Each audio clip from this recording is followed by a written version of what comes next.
മലയാളികൾ കാത്തിരുന്ന എമ്പുരാൻ റിലീസായതിന് പിന്നാലെ വിവാദവും ശക്തമായിരിക്കുകയാണ്.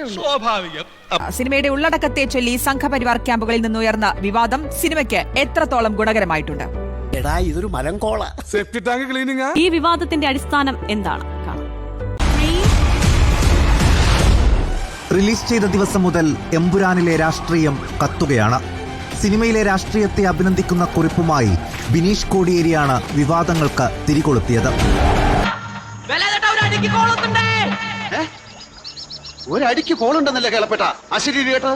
തൊട്ടു പിന്നാലെ സംഘപരിവാർ അനുകൂല വാളുകളിൽ പൃഥ്വിരാജിനെയും സിനിമ മുന്നോട്ട് വയ്ക്കുന്ന രാഷ്ട്രീയത്തെയും അപലപിച്ച് പോസ്റ്റുകൾ പ്രത്യക്ഷപ്പെട്ടു തുടങ്ങി.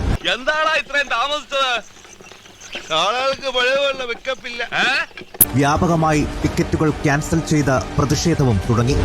തിരുമേനി എന്നോട് ക്ഷമിക്കണം, വിവരവും വിവേകവും ഇല്ലാത്തവനാണേ, അതെനിക്ക് മനസ്സിലായിരിക്കണം. വിവാദമായതോടെ വി.ടി. ബൽറാം, ഗണേഷ് കുമാർ, സന്ദീപ് വാര്യരടക്കം നിലപാട് വ്യക്തമാക്കുന്ന പോസ്റ്റുകളുമായി രംഗത്തെത്തി.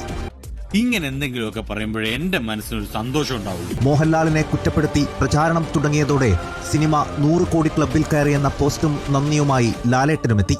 നീ ആള് കൊള്ളാമല്ലോ. കൊള്ളാം അല്ലേ? ലൂസിഫർ.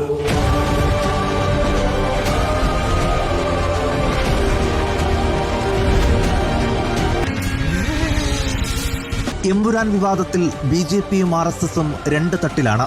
സിനിമയ്ക്കെതിരെ പ്രചാരണം വേണ്ടെന്ന നിലപാടിലാണ് ബി.ജെ.പി. സിനിമയെ സിനിമയായി കാണണമെന്ന് എം.ടി. രമേശ് പറഞ്ഞു. അവന് ബുദ്ധിയുണ്ട്. എന്നാൽ രാഷ്ട്രീയ അജണ്ടയുള്ള സിനിമയിലൂടെ മോഹൻലാൽ ആരാധകരെ വഞ്ചിച്ചുവെന്ന് ആർ.എസ്.എസ് മുഖപത്രത്തിൽ ഇന്ന് ലേഖനവും വന്നു.